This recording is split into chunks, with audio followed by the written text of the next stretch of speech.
Maybe. Okay. Hopefully. Oh, I think maybe we're on. Let's see if we're on. We are on! Hello everyone, Eternal Newbie here. And I just thought I'd take this time to look at the new 1D&D or whatever it's called. Now before we get into it, if you're here, thank you. If you're watching this, thank you. I'm just going to read over this and give my thoughts. And if anyone happens to stop by and chat, we'll get their thoughts too.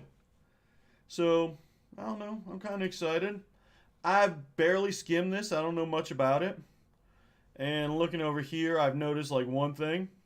Every first level feat mentioned here within appears in the feat section. So apparently there are feats. Cool, eh? Maybe? I don't know. Oh, you know what I should do? Actually, no, I don't have any sound. Doesn't matter. Sorry, people. This is my first time doing this on YouTube, so I'm a little bit new. Usually I do this stuff on Twitch. So, let's go ahead and get right into it. Ooh, playtest material. Determine your origin. Sorry, let me get that out of the way. After choosing your character's class, it's time to consider the character's origin. Who are your character's ancestors? Okay. And how did the character spend the years leading up to life adventuring? Pride, blackjack, and hookers. To help answer these questions, choose 3 things for the character. I don't know why this thing's talking to me, but whatever. Hopefully if people are chatting, I can actually, see you guys chat. Hey, if anyone's there, just say hi or something, chat. I've never done this before. I'd like to know if the chat actually works. If not, then it'll just be me rambling to myself like a crazy old person. Which I normally do anyway, just don't usually record it. Alright, so let's see. Character's race ancestry confers game traits to the character. Okay, that makes sense. Sorry, I'm getting distracted by my other screen. Character's background is a collection of characters that are in the place, blah, blah, blah. Oh, hey, somebody talked. Thanks, Shane. Now you can see the chat. Let me change things around just a bit so my chat's a little easier for me to see. Y'all get to see behind the scenes stuff for a minute, and now that's gone. Cool. Alright. So, as I said before, I have not really looked at this. I have skimmed it, saw a few things that look kind of weird, but I have not gotten into it, which is what I'm doing here. Alright, thank you. I appreciate it, Hago, and thank you for stopping by. Very much appreciated. Alright, so all this looks pretty familiar. Creature type, creature size, creature speed. All that looks pretty much what 5e me knows about. Lifespan. Not different. Special traits. Not different. Everything's good so far. Hey, Cole Soak. Thanks for stopping by.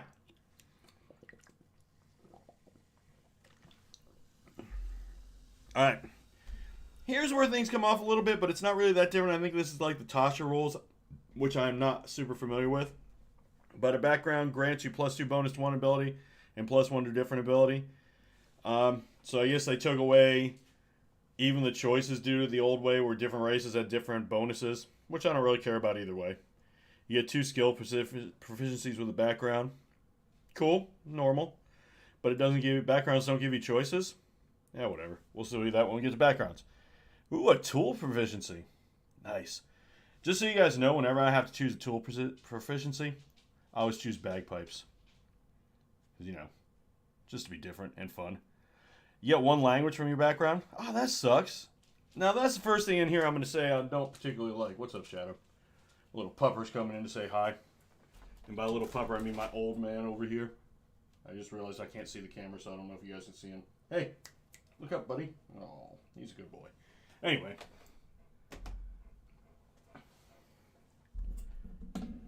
Alright, cool, man. Appreciate you being here. Alright, where are we at here? Each background provides a first level feat. Fancy. Hold on. I'm going to change something up here again so I can actually see what you guys are seeing. Oh my gosh, he is demanding attention. What is wrong with you, pupper? Let me just show everyone my pupper one more time because he wants everyone's attention. Oh, you're such a good boy. He's 13 years old. Had him since he was 6 months. Love that dog. Alright. Can I do my job, man? Can I do my job? I know it's not really my job. Let's get this. Alright. So, the feet thing I definitely want to see a little bit more of. I hope so. Let's go with equipment. That's pretty standard. Race and background help bring your character's backstory into focus. And then distinguishes the character from other classes. Oh, I love that dog, man. Like I said, he's been mine for almost, he's almost 13 years. He's been mine for at least 12. I got one when he was like 6 months old, and I think he's like 13. I have to remember. I can never remember if it's 13 or 14. But anyway. Choose a language that your character knows in addition to the common tongue, but whatever language you gain from the background you get. So basically, everyone starts with 3 languages. What happens if you want to be like the scholarly type and start with 4 languages? Just sometimes I like doing that. Provide fertile foil for your... Oh god, who wrote this stuff? Imagination as you ponder your character's earliest days and imagine the character's family, occupation, hometown, and more. Alright, now we're getting down to the races. Human, Ardling. The hell is an Ardling? Is it a small race? I mean, with the little ling, you'd think it's a little... whatever. Dragonborn, Dwarf, Elf, Gnome, Halfling, Orc, and Tiefling. Alright, cool. The description of each race includes a section of the traits. Alright, we get it. Children of different humanoid kinds. Ooh, getting busy in the multiverse. Thanks to magic workings in the multiverse, humanoids of different kinds sometimes have children together. For example, folks who have human parents and orc parents, this doesn't seem any different. Come on. If you'd like to play the child of such a wondrous pairing, choose 2 race options that humanoid represent your parents. Then determine which of those race options provide you your game traits. Okay. So you're half... So that seems like it's just a role-playing thing. Gotcha. Alright, whatever. Humans! Alright, now we're talking. Found throughout the multiverse, humans are as varied as they are numerous. Oh my gosh, my dog's still bothering me. What is wrong with you, old man? Go lay down. They are relatively short-lived, but they strive to achieve as much as they can in the years they are given. They are skilled pioneers and artisans, blah, blah, blah, blah, blah. Let's get to the meat of the matter. Creature type, humanoid. I hope so. It'd be funny if humans were not humanoid. Medium size, 4... Wait, what? Medium size, 4 to 7 feet, or small, 2 to 4 feet? I'm sorry. I understand that there have been a few people in the history of the world that have been 2 feet tall. But, what? You get to choose your size? That's weird.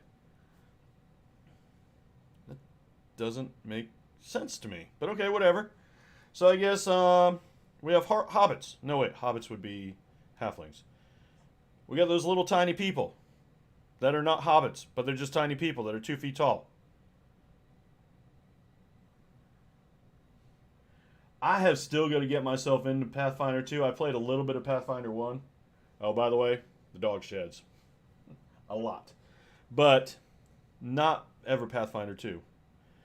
And let's see what else you get for being a human. You gain inspiration whenever you finish a long rest. And there's a star by inspiration and a star by long rest. So let's see what that means. Okay, it's not on this page. It's not at the end of races. Oh, you can do that because it's 6 feet tall, because that's between the, what, 4 and 7? Like, I understand it, but 2 feet tall... Hold on. I'm going to have to look this up for a second. Let me get my Eternall Newbie webpage up here. Get over here. Shortest human ever. Shortest human ever. 21 inches, just under 2 feet tall. Shortest human alive. Just under 2 feet tall. So there we go. So I mean, it's possible. It's just weird. And no offense to people that like are that tall, but it's because there's something like they aren't that tall. That's not natural to be that tall. It's just like the guy that was like 9 feet tall. You all right? You okay? All right. The guy, I mean, your body's not exactly made for adventuring. I mean, my body's not made for adventuring, but that's because I'm a big boy. Big old boy. You're not going to catch me squeezing through some dungeons. And no offense to people that are 9 feet tall, but I think the tallest dude ever died when he was like less than 30. And I seriously doubt these short people have a very meaningful life. Well, that's unfair. Have a very, what's the word I'm looking for? Whatever. What I'm saying is, it's weird to be a 2 foot tall human. Can we just agree on that? Not in real life, but in game. I mean, in real life, it'd be kind of strange too, but still. Not that there's anything wrong with that. Man, I'm just talking on my butt right now. Alright, let's keep going. Ardling. What in the world is an Ardling? It is a supernatural... Supernull? Ardlings are supernull beings? Hold on, is that a real word? Or do they not? Maybe they just... Is that a real word? Supernull. Oh, it is a real word. Related to the skies or heaven. Well, there we go. Good to know. I think I should probably put this on the other screen so that I don't have to interrupt it with my searches and such. Supernal beings who are either born in the upper planes or have one or more ancestors. So wait, are Ardlings like celestials? Let's see what they get. An Ardling has a head that resembles of an animal. No, they are not like celestials. I didn't think it was a real word either. But, whatever. You're in good company, my friend. Hey, what's up, Trax? And Mystery Mercenary. Sorry I didn't say hi to you before. But I'm saying, we just got done talking about 2 feet tall humans, and now we're talking about Ardlings, which apparently have the heads of an animal. Does that mean they get a bite attack? Ardling might also have soft fur, downy feathers, or supple bare skin. Alright, it's going to be that kind of game. The Ardling Celestial Legacy determines animals, whatever. It covers the Game of Thrones height options. There you go. You can be the mountain or you can be the, Holy crap. What is his nickname? Tyrants.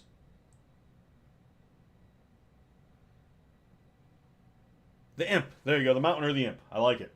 Gosh. Sorry, brain's not working good today. I work today. Alright, so let's see what you can be if you're an Ardling, who apparently is just a person with an animal head. You can be exalted, which means you have the fierce passions of Arborea, the hero of Yishgard, and the wondrous nature of the beastlands call to Ardling. What does that mean? That doesn't mean anything. You just have, that's for background stuff. You can be blissful harmony of Arcadia and heavenly, or the idyllic celestial legacy connects something. Oh. Minimal elephants, that'd be good. Wait. Ardlings can't be 2 feet tall? They can be 4 to 7 like humans, but they can't be 2 feet tall? I feel cheated. What if we want your Ardling to be like a bunny person? Oh my god, is this just for furries? I mean, no offense if you're a furry. I got nothing against you at all. Hell, I dress up as one all the time. But is this just a thing for furries? Speed is 30 feet. And what's up with this? Like, you're 2 feet tall, you have a speed of 30 feet. You're a fast little guy. As an Ardling, you have the special... Angelic Flight? Wait. Following the end of your movement, you fall on nothing until you use your bonus action. Oh, okay, you can only do it the number of times you include a proficiency bonus. Heavenly Furries. Which, by the way, sounds like an awesome band name. Let's see if I can make this come closer to me. There we go.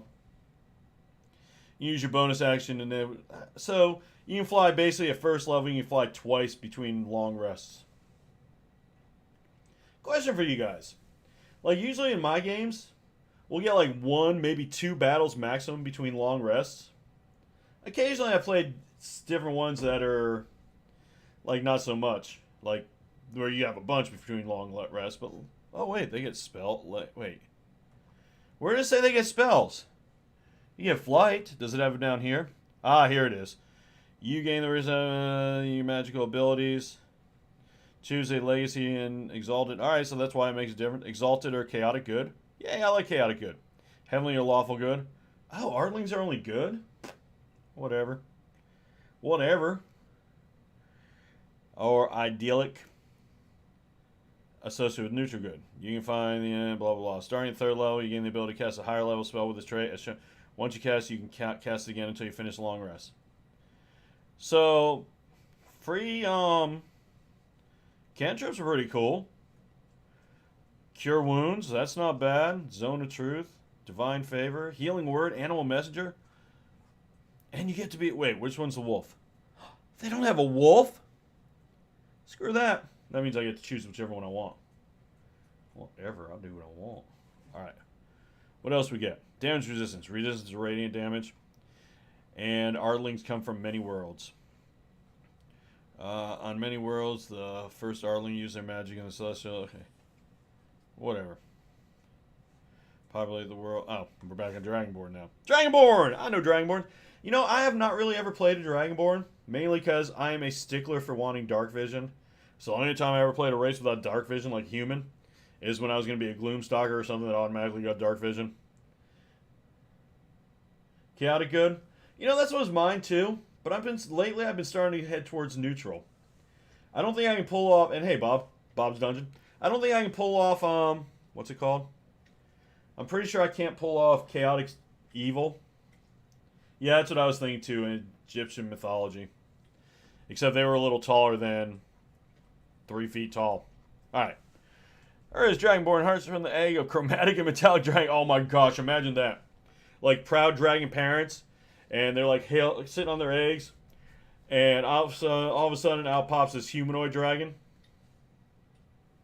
Oh, that's really interesting. 4 to 6 fights. And I'm going to guess Daddy Dragon would ask Mommy Dragon to do a little bit of explaining when your Dragonborn comes out and it's not a dragon, it's a Dragonborn. Alright, so one story holds these eggs were blessed by dragon gods Bahamut and Tiamat. Oh yeah, that'd be awesome. Like, you could have been a super awesome, really powerful dragon that lives for hundreds and not thousands of years. But instead, you got blessed, so now you're a Dragonborn who lives for like 80 years and can't fly. Or have innate magic. Or any of that stuff. Yeah, that's not really a blessing. I'm sorry. Let's see. To populate the world of dragons with people created in their image. Ah, that sucks, man. No. You'll get your turn eventually. I mean, so far this is kind of nothing. It's a little different, but it's not. I mean, it's just races. Nothing's different yet.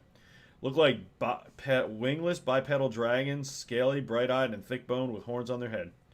Chromatic ancestry, they have scales that are black. Okay, whatever. Let's see what they get. They get dragon ancestry. Your lineage stems from a dragon progenitor. Choose your type of dragon from the blah, blah, blah. Your choice affects your breath weapon. And damage resistance traits. Okay. And then choose... Alright, so here's the breath weapons. Wait, there's got to be more, right? Yep, there's the rest of them. Okay, that makes sense. All breath weapons are now a 15-foot cone? Even lightning? That's kind of weird.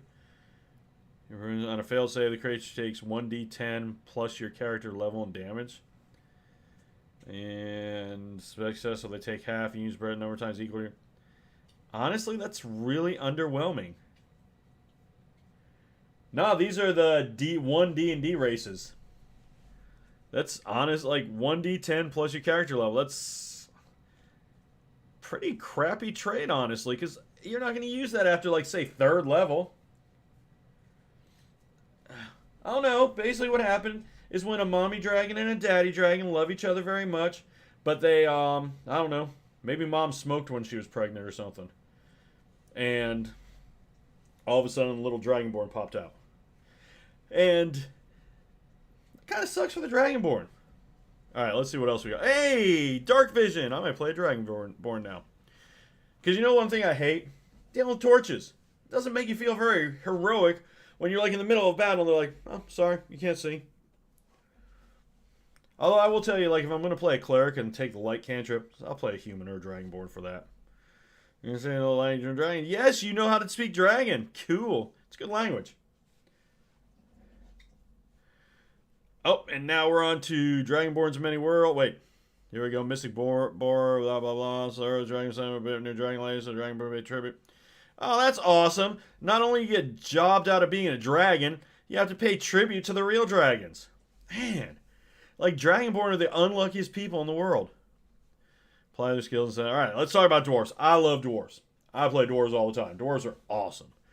So, various different worlds. Moradin, Rex. Oh, those are dwarven guards, I think, right? Gods.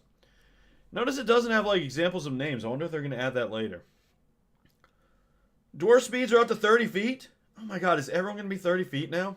Not that I'm complaining, because it was always annoying to have 25 feet. Then you get half movement, so it's only 10 feet because you round down. It's a pain. You're right. You know what I should have done? I should have like gotten a little helmet with a big horn on it and just put the torch right in the horn. Oh my god, that's like $1 million D&D idea. You could sell that stuff to like adventurers. You'd be the richest person in the town. Dwarves get dark vision 60 feet.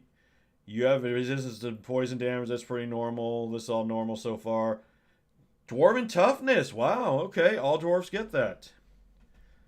I don't like how they don't really have the sub-races anymore. Maybe that's something they'll add later. Your Divine Creator, Forge-wise, your Divine Creator gave you an uncanny affinity for working with stone or metal. You gain tool proficiency with 2 of the following options. Oh, you get 2 tools. Wait. Whoa, whoa, whoa, whoa. Hold on here. Hold on. Stop, stop, stop. How are there no brewery tools on there?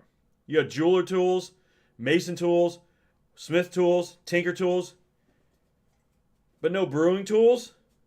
I think not. Wait, tremor sense? Oh, tremor sense. Stone cutting gives you tremor sense? Hey, look, it's a little star. I guess we can't find that. Brewing tools. You know what? I'm sorry. I'm not talking to the DM. If I'm playing a dwarf, I want brewing tools. That way I can be the most popular dwarf in the party. As a bonus action, you gain tremor sense. You must be on stone surface. Touching stone can be natural. Oh, you have to do it on stone. Okay, that makes sense. Use this bonus number your proficiency bonus. Apparently they're doing a lot more of the proficiency bonus now. Alright, fair enough. Dwarves on many worlds. Don't care. Let's move on. Elves! I always play a lot of elves. I like the not sleeping thing. So let's see what we get. Elves are blessed to live a long time. Let's get to the good stuff. Oh, now we get different, like sub-races. We didn't get them for dwarf, but you get them for drow. You can be a drow, a high elf, or a wood elf. You either get more speed and that. Prestidigitation. You replace cantrip with a... Oh, gosh, that's really good. It sends crabloids. There you go. Spice worms. Oh, yeah, tremors. That's crabloids. Blah.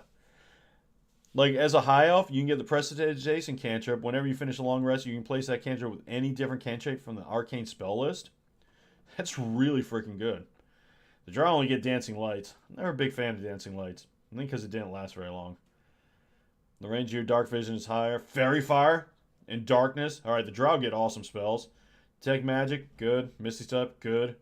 Long Stride, alright, the Wood Elf's not so great. At least I've never really used these so much. I love sensing Kevin Bacons. And Bacons. Alright, what else we get? Wow, elves live 750 years? Elves only go up to 6 feet tall? I bet you the elf basketball team sucks. As an elf, you have these special traits. Dark Vision, Elven Lineage. Alright, let's see what you get. Choose a lineage. We just talked about that. Starting 3rd level and 5th level, you need the ability to cast a spell with this trait. Once you cast the spell with this trait, you cannot do it for a long rest. That sounds familiar. Intelligent, Wisdom, and Charisma. If you're casting a spell, you choose it when you... Oh, so you get to choose Intelligent, Wisdom, or Charisma. Do any of these spells matter for your casting ability?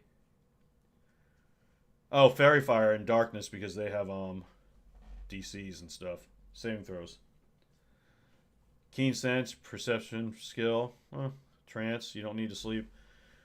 And Magic can't put you to sleep. You can finish a long rest. Seems pretty normal, pretty usual. Alright, let's move on. Gnomes. What do gnomes get that are different? So far, nothing bad. I mean, it is weird that human can be 2 feet tall. Just saying. No offense if you are watching this and you're 2 feet tall. You're awesome. I'm just saying it's weird that human can be 2 feet tall. Oh my god, can you imagine being a human and a gnome is twice as tall as you? Gnomes can't even be 2 feet tall. And they move 30 feet. That's awesome. Alright, gnomish cunning. Nice. You have advantage on it. Wow, that's pretty good. Intelligence, wisdom, and charisma saves. That's really good. Is that the same thing they have now? I hardly ever play a gnome. You're part of known as limited. I mean, I think with this, I'm going to play a gnome. Because advantage on intelligence, wisdom, and charisma saves. I know intelligence and charisma aren't very big, but wisdom's huge. Yeah. That's not what, I mean, they don't have that now, right? I think one of them has... Doesn't one of the kind of gnomes have something like that? I don't know. Anyway, let's see what else you got. Who you get supernatural abilities. Oh, you can turn into a ghost. Please be able to turn into a ghost. Please be able to turn into a ghost. Let's see. Choose the lineage from the super gnome's lines. Force Nose. Alright. Oh, here we go. Force Gnome, Minor Illusion Cantrip. Minor Illusion. My favorite cantrip. I don't know about you guys. As a matter of fact, what's your favorite cantrip? But mine, minor illusion. Oh my gosh, it's so useful. So interesting. So you can also cast Speak with Animals with this trait. Number of times proficiency bonus. I'm sensing a thing. You know the mending and prestidigitation cantrips. Wait, were there only 2 types of gnomes? Forest and rock? Alright, whatever. I guess so. In addition, you can spend 10 minutes casting prestidigitation to create a tiny clockwork device. Oh, that's how you do it. Costs 10 gold pieces. Wait, what kind of device can you make? A toy, fire starter, or a music box? That's cool. The device produces an effect when you or another creature take a bonus act to touch it to activate it. That fire starter with like the right setup could be like a good alarm for like if the party's attacked at night. It'd take a thing, but yeah. For example, you choose the ignition. Wait. Let me read what this is because this looks interesting. The device produces the effect whenever you or another creature take a bonus to deactivate it. If the chosen effect has options within it, you choose one of those options for the device you create. For example, if you choose a spell Ignite Extinguish effect, the spells you determine whether the device ignites or extinguishes a fire. The device doesn't do both. Wait, where does it talk about that? Oh, from prestidigitation. Okay, that makes sense. You have 3 such in existence at a time. Each one dismantled 8 hours after creation. You can also touch one and dismantle it as an action. After you get the material back. Cool. Dude, you could like grift your way through town. Although it'd be a really slow grift because you only have 3 at a time. Just a whole bunch of... You just have a group of rock gnomes that have this ability. And they'll just go through town and sell their little music boxes. Get out of town when 8 hours later, they all go. They all like disappear or whatever. You could make a lot of money. You sell them for like 100 gold. Because I mean, you go to like rubes that are like miners or something. They don't get fancy stuff like music boxes. And yeah, that sounds awesome. Always finding a way to take advantage of the rubes. Halflings! Halflings are cherished and guided by the gods. That's probably why they're lucky. Oh my gosh, look, a halfling. Dude, now I have got to play in a party with a 2-foot tall human and a 3-foot tall halfling. Instant firefighter. See, you're thinking of like useful things for this. I'm thinking of how to rob people. Potato, potato, right? Teach their own. I want to play in a party where the human's 2 feet tall and the halfling's 3 feet tall. I am a fan of them changing all the speeds to 30 feet. Halflings get advantage on saving throws that may avoid being frightened. You move through a size, that's normal. Luck's their big one. Wait, D20 test? What the hell is a D20 test? Alright, whatever, we'll get there probably. You have proficiency with stealth? That's pretty cool. No dark vision though. Wait, did elves have dark vision? They did, I think, right? Did gnomes? Gnomes had dark vision. Did elves have dark vision? I think they did. Yeah, okay. Sorry. I got distracted. There you go. They start the there you go. They start the fire and then they charge you to put the fire out. I like it. I'm gonna move this over here because I don't want to look at it. Oh, I want to move it back over here because I don't want to look at it. There we go. Alright. Alright, naturally stealthy. So halflings look cool. I probably won't play one because of the oh, full orc, not half orc anymore, eh? Because of the dark vision thing. Orc traits. 6 to 7 feet tall. Hey, same size as humans. I think humans were up to 7. Although they can't be shorter. Okay. You can take the dash action as a bonus action. You gain temporary hit points equal to your proficiency bonus. You must be at least this tall to play a game. Go home, human. You're too small to play.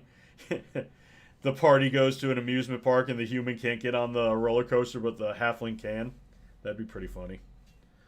Let's see. Alright. If you're 2 foot, does that mean you pretend to get a free meal? I would. Free drinks too, right? Oh wait, that wouldn't work. Alright. Man, whoever wrote this edition has like a real hard-on for the proficiency bonus.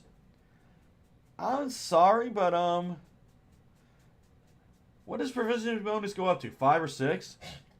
If you're level 20 and you're getting 6 temporary hit points, that's not that great. I mean, it's something. Definitely better than nothing. And dashing as a bonus action isn't bad. As a matter of fact, dashing and bonus action is pretty cool. You get dark vision. What else we get? What else we get? Relentless endurance. Oh, they don't get the super crit like they normally do? Well, that sucks. They don't get the double damage dice on crits. Yeah, notice that. They're 80 years now. I guess they don't want the orcs to feel bad about being such short-lived guys. Then Tieflings. Oddly enough, Tiefling is another race I really haven't played much of. What the frick? CHT... What the... Chthonic. Tieflings have the Chthonic Fiendish Legacy. Alright, whatever. Inferno. Let's see what they get. 4 to 7 feet tall, or 3 to 4 feet tall. Still not 2 feet tall. I just want to remind you guys that the shortest race in this entire edition right now is humans. Live to be 100, live for 100 years. What was the human lifespan? I didn't even pay attention.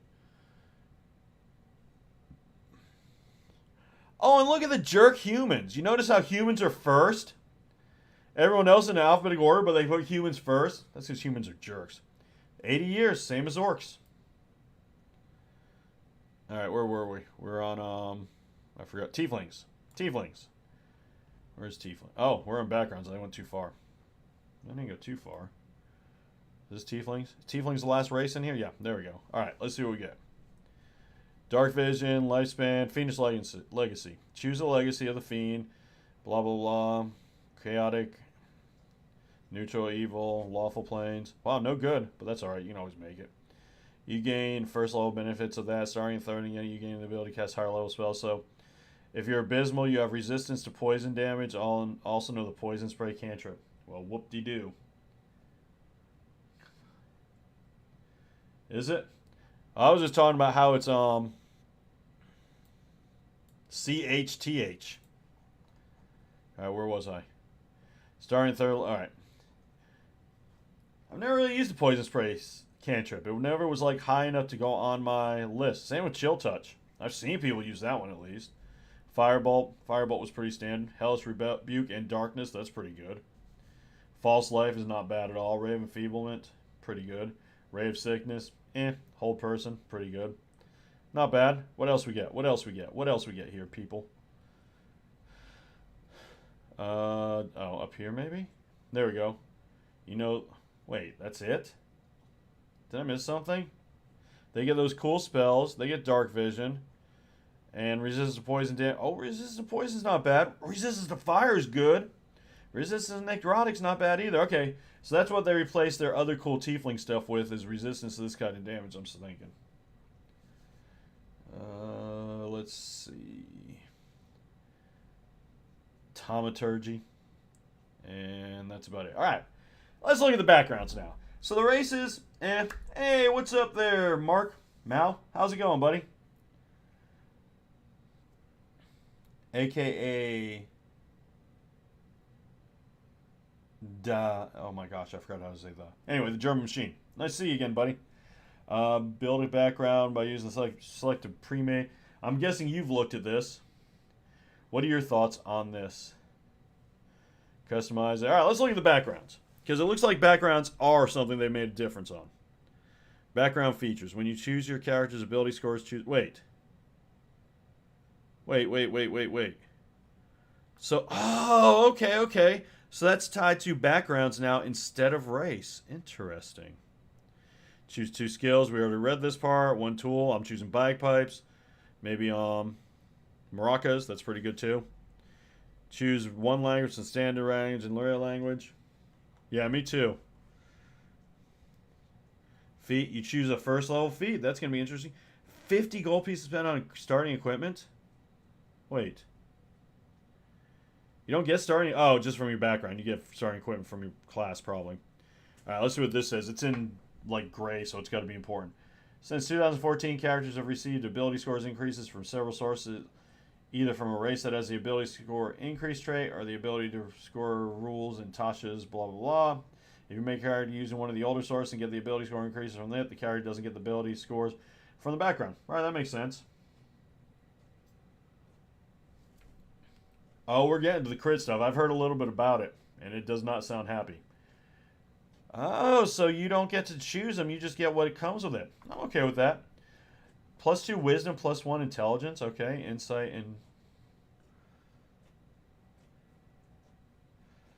Well, actually, they say here you get to choose them. So here it says you get that. Maybe that's what they recommend, but you can still choose them. You get magic initiative for a feat. Hopefully they'll have those somewhere in here. You devote yourself to serving a temple, your nestled town, blah, blah, blah, prayer book. Wait, why are they giving you equipment when they told you they're giving you money instead of equipment? This must be something different. Oh, customizable. Okay, I got you. So this is if you make your own. I guess I should actually read. There's a farmer background? Oh my god, I can't wait. Do you get to go to like square dancing and stuff? Because that's all I think of with farmers, is they do square dancing. So this one, you don't get to choose. You do +2 wisdom, +1 intelligence, insight, and religion. I don't like that they only give you 2 and you don't get to like choose 2 out of 4 or whatever. Calligraphy tools. Language Celestial. Is Celestial going to be a bigger deal in this one than it was in the other? Celestial was not very useful. 3 gold pieces? All that money the church takes in? And they only give you 3 gold pieces? They suck. Artisan. Intelligence and charisma. Investigation, persuasion. Artisan's Tools, one of your choice. Your language is Gnomish. And you get the crafter feat. I can't wait to see what these feats look like. You begin mopping floors and scrubbing counters in a workshop and for a couple hours a day, and you've worked your way up. You get an abacus? Wait, aren't abacuses really expensive in D&D? No, they make some money. Merchant scale? +2 charisma, +1. Yeah, I saw that. That makes sense. I like that. I'd probably make my own. Forgery kit. Language is infernal. What are they trying to say? They're trying to say tieflings are all charlatans? How dare they? And their feat is skilled. Yeah, I can't wait to see these feats. And they get a costume, fine gold, forgery kit, and 15 gold. Yeah, I mean, starting gold doesn't matter that much anyway, but you're right. Maybe it's balanced against the feats. Criminal, 2 dex, 1 intelligent. Oh, so criminals are smart. Interesting. Sleight of hand and stealth. Those are good. Thieves' tools. And they get, what feat did they get? Alert. They get a crowbar, 2 daggers. That's pretty useful. Thieves' tools, traveler's call. I like they actually have a criminal background. Oh, nice. You got business in Scotland, or is it vacation?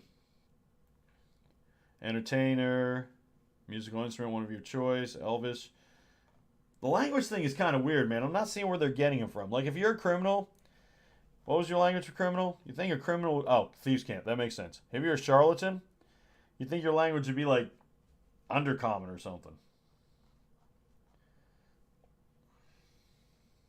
What else we got? Farmer! Here we go. Constitution and wisdom. Farmers are known to be wise. Animal handling and nature, that makes sense. Carpentry tools, that makes sense. And you speak like a halfling, and your feet is tough. You're up on the land. Okay, cool. Oh, damn, man. Flying all the way to Scotland for that. That's cool. I mean, I guess Scotland's actually not that far. How long is the plane trip? Gladiator. Feet savage attacker. Your first few, blah, blah, blah. Alright, what are we missing here? Guard. Language dwarven. Yeah, the language thing is kind of throwing me off, man, because I think the language would just be something you choose. Because why do guards speak dwarven? Why do farmers speak halfling? Your feet begin to act, blah, blah, blah. Game set, hooded lantern, light crossbow. Wow, weapon, nice. Oh, that's not bad, 2 hours. That would have been about my guess. A guide.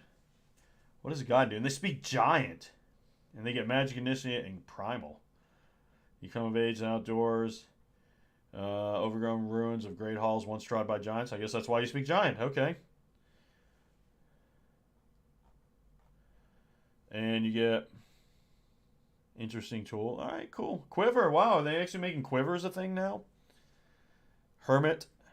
Herbalism kit. Wisdom and constitution. Yeah, I'm definitely, when I'm playing this, I'm definitely going for my own, like, background. Nothing here looks too... Wait, a hermit gets 3 oil flasks? Nice. And a book on philosophy? Makes sense. That might make sense. Yeah, because I mean, we were talking. I was talking about the acolyte only getting 3 gold pieces, but they got like 10 pieces of parchment, which I think are pretty expensive. I don't know though, because aren't abacuses or merchant scales? They're pretty expensive. Or maybe I'm thinking of like telescopes or something. Labor. They speak Dwarvish, and they're tough. What do they get? Oh, not fine clothes. Bullseye lantern, mess kit, common clothes, hand axe, shovel. Wait. Oh, traveler's clothes. Does everyone get clothes? Hopefully everyone gets clothes. Hermits light stuff on fire. You're right.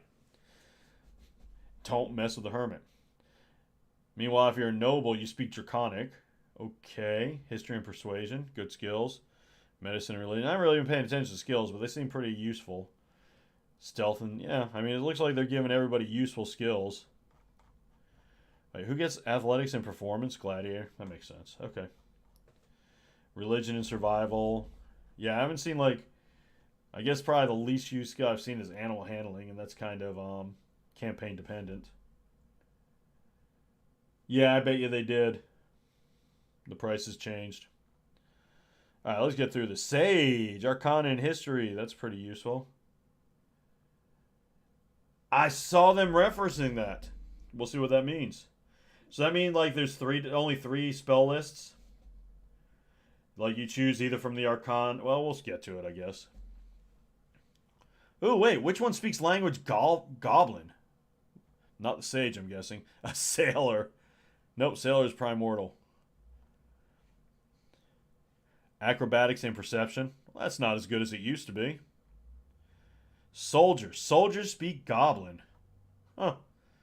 And they get arrows. But not, and a short bow. Wow. It's going to take a little getting used to. Urchin. Insight and stealth. Makes sense. Dex and wisdom. Bedroll, dagger, 18. Thieves' tools. Game set. Alright, starting languages. Standard languages. Anyone can speak common. Anyone knows common sign language. Dwarves can speak Dwarven. Elves can speak Elven. Giants can speak Giantan. Gnomish is spoken by gnomes. Alright, we get the point. Then we have the rare languages. Celestial. Primordial. Thieves can't. And Undercommon. Druidic. Druidic's still a language. The language no one ever uses. Hey, we're at the feats. Alright, we got alert. These are all the first level feats, I guess. Oh, prerequisites and repeatable. I guess they are going to make feats more like 4th E. My sailor speaks potty mouth. That might be the same as Goblin. Always looking out for the danger. When you roll initiative, you add a proficiency bonus to roll. I mean, you get to add like +2 or +6, I guess, at higher levels. That don't make a difference at higher levels, I guess. Immediately after you roll initiative, you can swap your initiative with the initiative of one willing ally at the same combat. That's pretty good. You cannot make the swap, or you or the ally. Alright, that's actually pretty good. You and one willing ally can change, because you know how sometimes you want the cleric at the end? But it's not great. I mean, I definitely wouldn't go out of my way to get the alert feat. Crafter!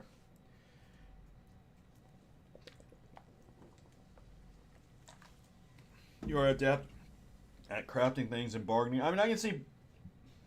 Sorry, I was just thinking while I was drinking. I can see ways when this was good, because I know some... We'll see if it's the same way here, but...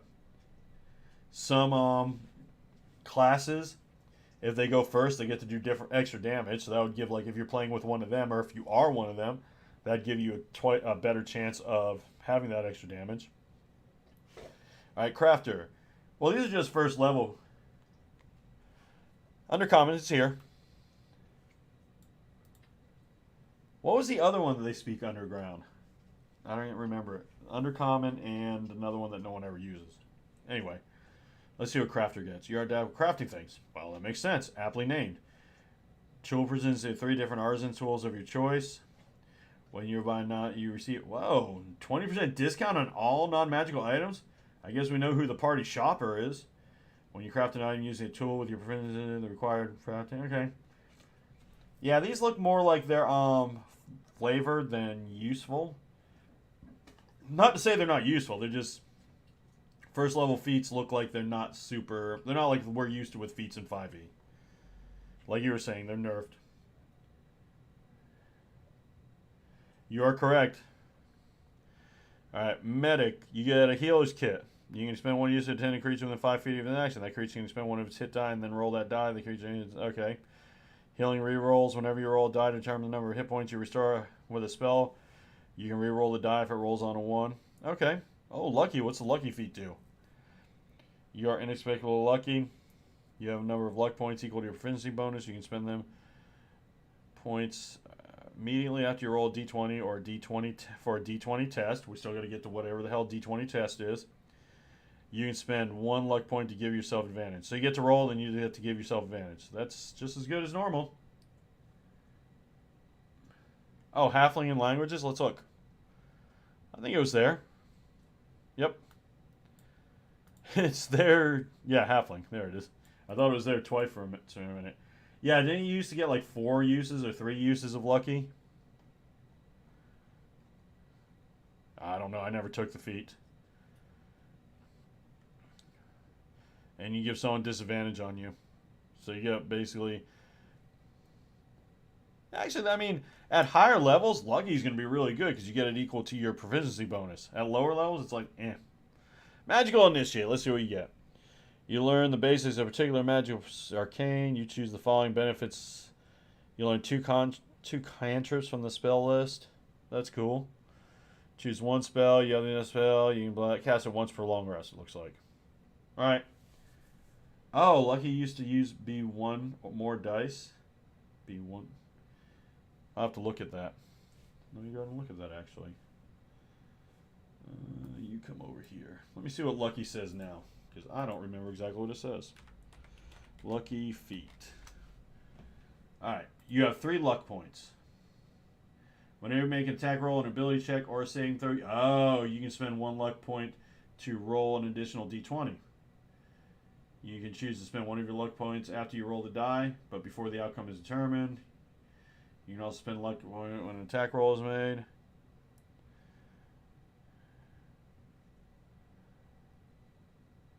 Looks like it's actually at higher levels. This looks like it's going to be better than the old lucky feat. Right now, I know which one I think is the biggest one. Here we go, right back here. Reroll. No, I think it's did it say before the roll? Let's see. You can spend your luck points. You have a number. All right. Immediately after, yeah, right here. Look, immediately after you roll a d20 for a d20 test, you can spend 1 luck point. So you still get to see the roll first. When a creature rolls a d20 for attack roll against you, you can spend 1 luck point on that. Oh yeah, after roll would be, but this says after you roll a d20 test, you can do it for advantage. And I'm guessing a d20 test is just any. And when it doesn't say on disadvantage, though, they're going to have to clear that up. I'm going to say right now, lucky is definitely the best first level feat. But you know what? Maybe I'm wrong. Maybe it's going to be musician. Because we all know a spell name or feat named musician is going to be amazing, right? Let's see. You gain the tool proficiency with 3 musical instruments. So you're basically a bard.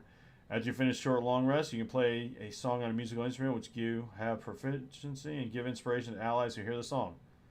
Number of allies you can affect in this way equals your proficiency bonus. Wow. I'm glad to see they spent time balancing these things.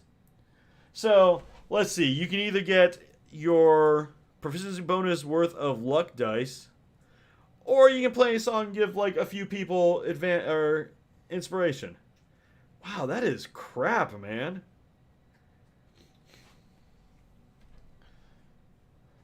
Like, none of the rest of the ones I've read even come close to standing up to what lucky is. The only thing you might be able to argue is you can have to give the creature against you disadvantage before it rolls. Savage Attacker. Alright, come on, Savage Attacker. We still have Savage Attacker and Toughness. Wait, where is Savage Attacker? What does it do? You have trained. Whenever you take the attack action and hit a target with a weapon as part of the action, you can roll the weapon's damage dice twice. And use this either roll for your target. Oh, either roll, so it basically gives you advantage on... You can do that once per turn, you get advantage on damage? That's pretty freaking good, too. Yeah, they definitely did not balance these things. That's crazy. Skilled. What does skill give you? Skills, I'm guessing. You get 3 skills. Okay. Actually, that's not bad. I always like skills. But I don't think that stands up to, say, Lucky or Savage. Although, funny thing about Lucky is at higher levels, Lucky's going to get way better. At higher levels, Savage attack is not going to get that much better. Because you're going to be doing extra attacks, but you can only roll the damage dice for 1 attack. So, I think they're going to have to fix this. I think they're going to have to do more with this because these are not even close to balanced. Tavern Brawler. When you hit with an unarmed strike and deal damage, you can do bludgeoning damage, 1d4 plus your, instead of 1. Whenever you roll a damage die for your unarmed strikes, you can reroll the die as a 1. Shove. When you hit a creature with an unarmed strike as part of the attack action, you turn. You can push it 5 feet away. That's not bad. Furniture's weapons. Yeah. You are correct. You're right. It's a playtest. This is definitely, they're starting off somewhere, so. I mean, that's cool, man. Definitely cool. I can't complain about this right now. But, of course, hold on, because if what I've heard about the crit stuff is real, then we're going to be complaining pretty soon. You can wield furniture or weapon, use the rules of Great Club for small or medium furniture, and the rules for the club for tiny furniture. Okay, that's cool too. Tough. What do you get for tough? Your max hit point increased by the amount equal to twice your character level when you gain this feat. Okay, so tough is the same as always been. Tough's a good feat. Rule glossary. Yay, glossaries. Arcane spells. We know what they are. Artisan tools. Creature type. We know what that is. D20 test. Here we go. D20 test. I've heard this mentioned like 6 times. Oh, you're right. It did used to let you shove prone. So Tavern Brawler is actually not as good as it used to be. Although it does let you reroll 1s now. But since you're only rolling a D4 to begin with, that's not that great anyway. Oh, wait. When you roll... Although, once again, that depends. If you end up being a monk, then that could actually be more useful. And you can do that as many times as you need to. That could actually, like, Tavern Brawler for a monk, or anyone that does unarmed strikes, that could actually be really useful. I could see that being, like, the feat of choice for them. As part of the attack action, so this doesn't take a bonus action or anything, uses benefit once per turn. Alright, let's go D20 test. The 3 main D20 rolls in the game. Ability checks, attack rolls, and saving throws. Okay? If something in the game affects D20 tests, it affects all 3 of those rolls. The DM determines whether a D20 test is warranted at any given sentence. To be warranted, a D20 test must have a target number no less than 5 and no greater than 30. Oh yeah, free monk shove too. I mean, that shove is definitely situational, but it can be extremely useful in the right place. Right timing. If you roll a 21 on a D20 test, it automatically fails. Not a fan of that. I'm okay with that in combat. I'm okay with that in saving throws even, because most times that's going to fail anyway.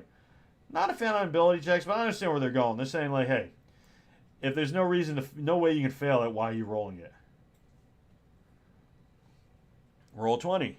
And here's the other side.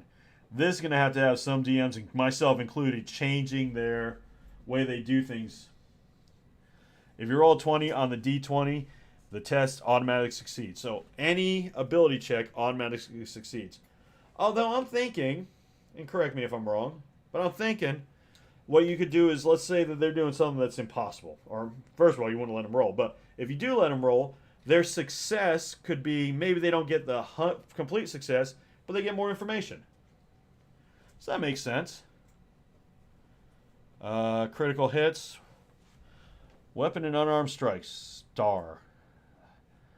What is that? Why is there a star? Is that because that means that that's in the glossary that we're looking at? If a character rolls a 20 for an attack roll with a weapon or unarmed strike, the attack is a critical hit, which means it deals double extra damage to the target. You roll the damage dice of the weapon or unarmed strike a second time, and add the second roll as extra damage to the target. All right, so that's normal. For example, a mace bludgeoning damage equal 1d6 plus your strength would be 2d6 plus your strength. If the weapon or unarmed strike has... Wait a second.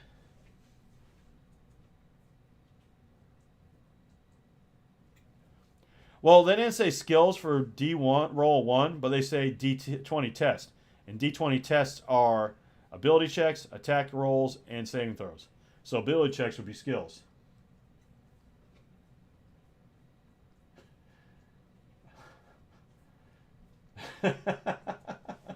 Plus 15 on con saves. You know, that is true. It's definitely going to make a difference. But like you said before, we haven't seen the monsters. We haven't seen the concentration rules unless they're in here. Yes, I was just looking at that. Or any spells. Like if you roll a, say a firebolt, you roll a 20, you don't get to do double damage. Because it didn't say weapon attacks, weapon and unarmed strikes, no spells. Oh, I don't like that. I don't like that at all, unless they're going to change spells around or something. I mean, that puts martial characters at an automatic leg up against anyone else, unless, of course, they change spells. Or sneak attack. Wow, you don't get sneak attack damage either. Or smites. Wow, paladins just got a lot more sucky. If your weapon or unarmed strike has no damage dice, it deals no extra damage. Okay. Let's see. Divine spells, gaming sets, grappled. Let's see. Is grapple the same? You have disadvantage on attack rolls against anyone other than the grappler. That's different. The grappler can drag you, but they suffer the slow condition. Unless you're tiny or 2 sizes smaller than the grappler. Oh, it could be on part of the classes, you think? Like the classes could say, hey, your spell attacks or damage are doubled if you get a nat 20. You're right. We'll have to wait and see. But I mean, for Paladins, yeah, you'll have to wait and see, I guess. When you make a dexterity or savings throw, or dexterity or strength saving throw against grapple DC at the end of each of your turns, ending the condition on yourself. Alright, so that's the same. The only difference is you have disadvantage attacking anyone else, which, I mean, that makes sense. Incapacitated, no concentration, speechless, and surprised. You're surprised. You can't be surprised. You're asleep. I mean, that seems kind of overkill. If you're incapacitated when you roll initiative. Wait, you roll initiative when you're incapacitated? And have disadvantage? That's weird. Inspiration! You can give yourself advantage. You must decide doing so before rolling the dice, so that hasn't changed. Gaining inspiration. Rolling a d20 for a d20 test. Main way a character gains inspiration is by rolling a 20. So if you roll a 20, you get inspiration?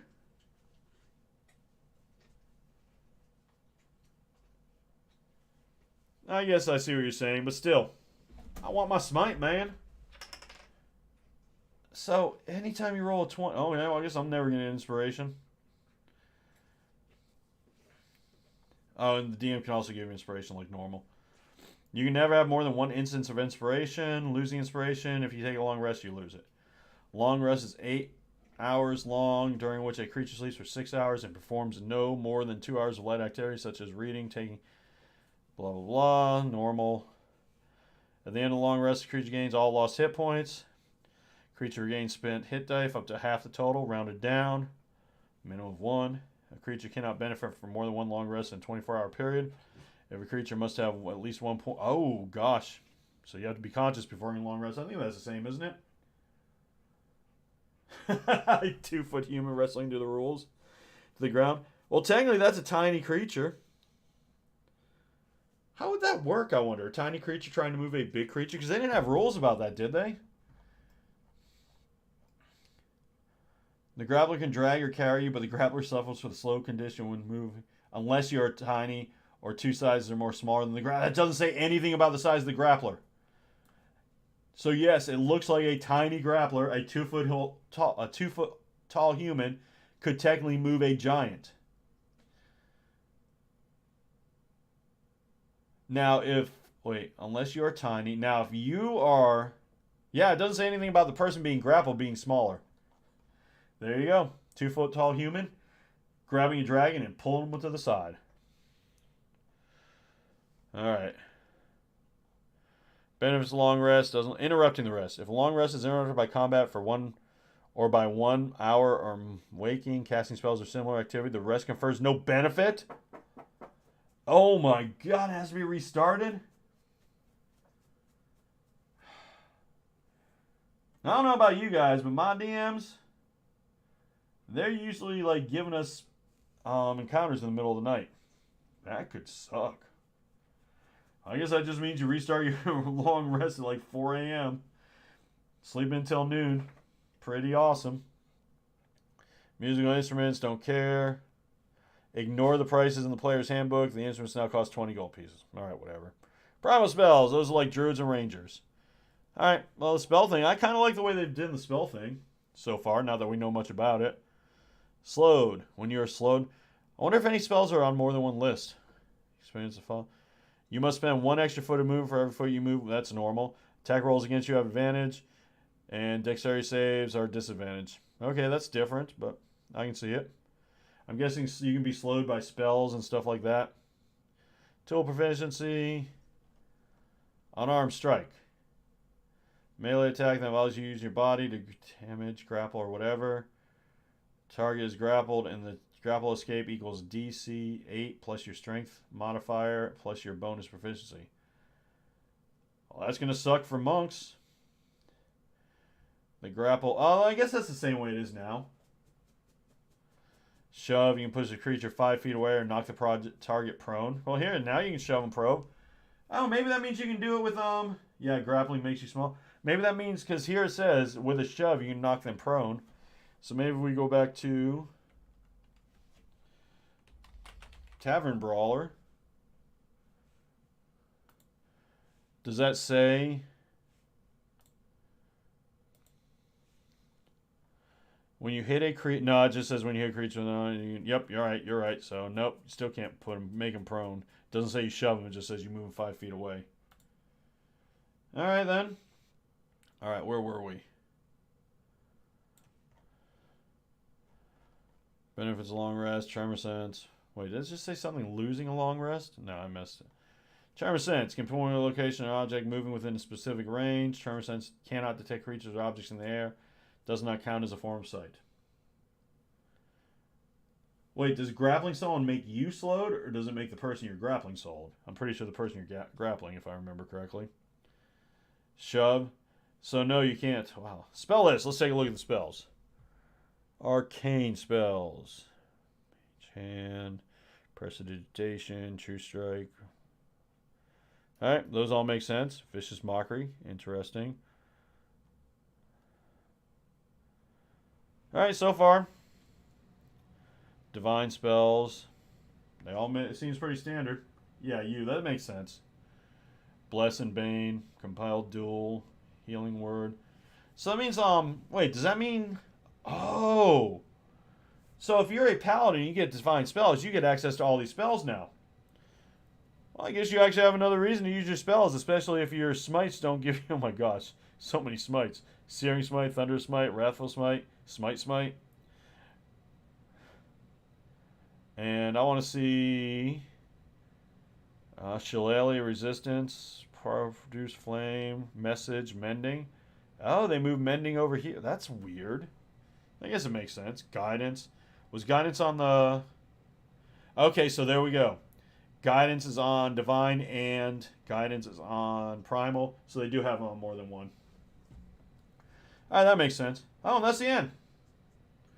Alright, cool, people. Thank you so much for watching. I do appreciate it, especially the UC that came in here and were chatting.